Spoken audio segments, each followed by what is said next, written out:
So yesterday's numbers, outbound percentage, we had a few lates, 78%. You had some late freight, is that what it was?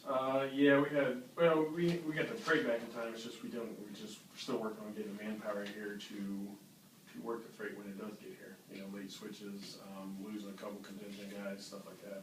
So I think Lourdes has got requisition for 5 more for our shifts, so for outbound, so that ought to help. Safety 9 days, injury-free, accident-free, so rolling with that. Trailer utilization came up from the previous days, we're 80.66, goal 77.6, so we had some good numbers there, but our load factor suffered a little bit.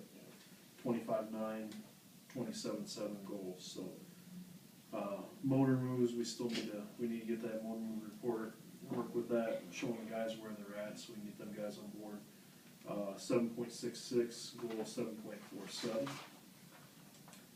City arrivals were pretty good, just barely above goal.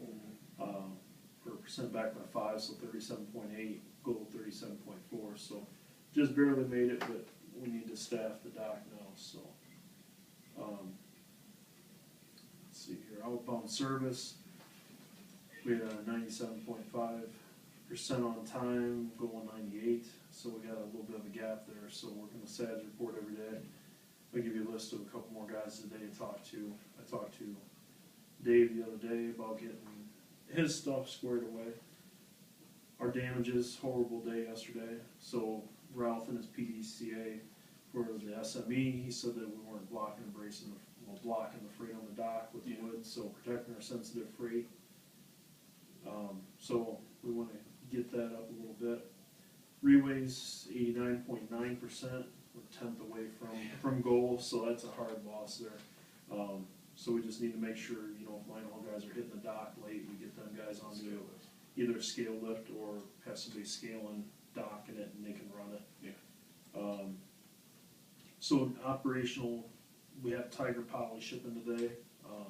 Need to make sure we get pictures of that stuff before it unloads from the P&D trailer, and then once we load it out. Big focus account right now, and we don't want to be stuck with it. Yeah. So what happened in your lanes yesterday?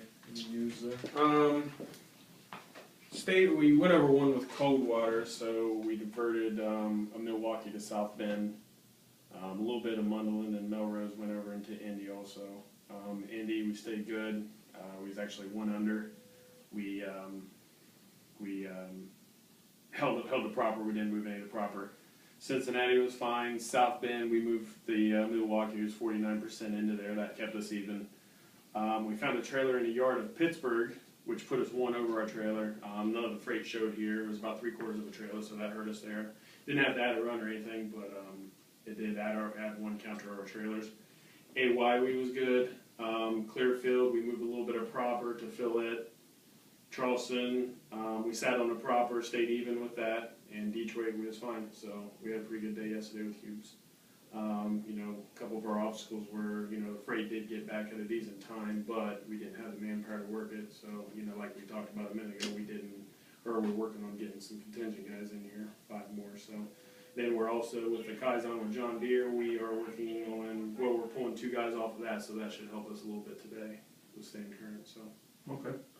Trailer in the yard, who caught that? Actually, Brian did. Brian? Yeah. Okay. Brian So we want to get with, you know, maybe the FAC and find out why that wasn't caught there with Mike and find out about that. Yeah. I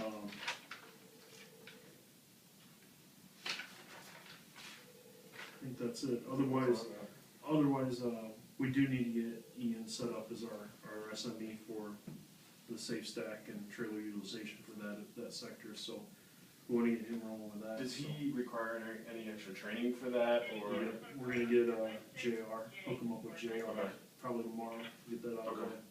So he can shadow Ralph for a night and then work with JR to get the rest of the training, we'll be good. Okay.